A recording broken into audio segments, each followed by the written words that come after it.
विष्णुमय जग वैष्णवांचा धर्म, भेदाभेद भ्रम अमंगळ. हा अभंग 4 चरणांचा सुंदर असा समाजसुधारक म्हणून उपदेश करतानाचा अभंग आहे. तो बागेश्री रागामध्ये अतिशय खुलून दिसतो.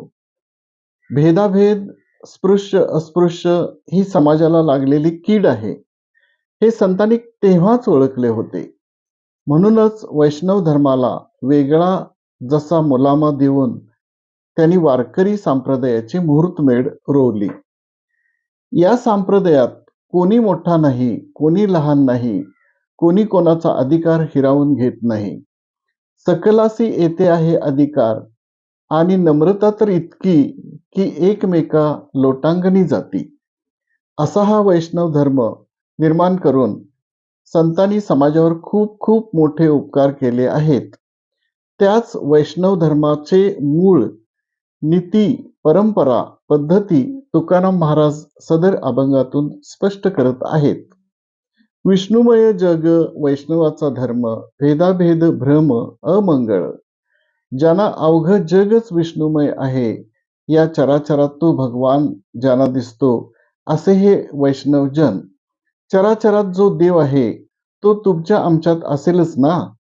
तो संतांनी पाहिला, म्हणून एकमेकाच्या पाया पडण्याची पद्धत सुरू झाली. मग तुमच्यातही तोच राम आहे जो माझ्यात आहे. मग तुझ्या माझ्यात फरक तो काय? म्हणजे भेदाभेद राहिला नाही. भेदाभेद नाही, सर्व ठायी तोच राम, मग सगळं मंगळच.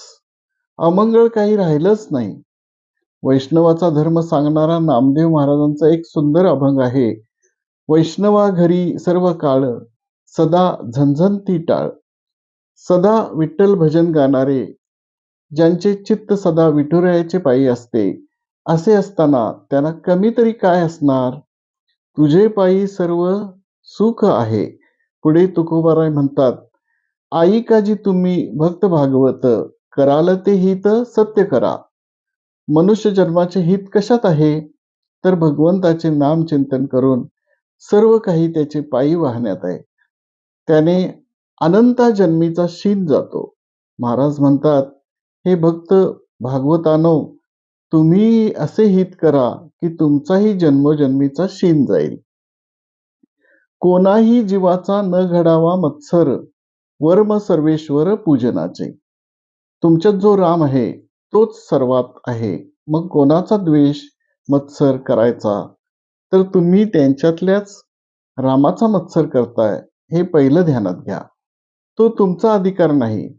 तेव्हा कोणाचाही मत्सर करू नका. कोणाचं वाईट चिंतू नका. कोणाबद्दल अपशब्द वापरू नका. कोणाला फसवू नका. प्राणीमात्रावर दया करा. तीच त्या सर्व साक्षी परमेश्वराची खरी पूजा आहे. तुका म्हणे एका जीवाचे अवयव, सुख दुःख जीव भोग पावे. शेवटच्या चरणात महाराज म्हणतात, आपण सर्व जीव या जगात प्रारब्ध भोगण्यासाठी हा देह धारण केला आहे. सुख दुःख हे या देहासाठी आहे. आत्म्याला भोग भोगण्यासाठी या देहाची व्यवस्था करण्यात आली आहे. आत्मा देहरूपाने काहीतरी पाप करतो आणि नंतर तेच पाप त्या किंवा दुसऱ्या देहाला भोगावे लागते. म्हणून सुख दुःख हे निस्पृह भावनेने, म्हणजे हे मला नव्हे तर हे शरीराला भोग आहेत आणि मी म्हणजे शरीर नाहीच, अशा भावनेने भोगावे. पण आपला वैष्णव धर्म सोडू नये, असा तुकाराम महाराज उपदेश करीत आहेत. धन्यवाद.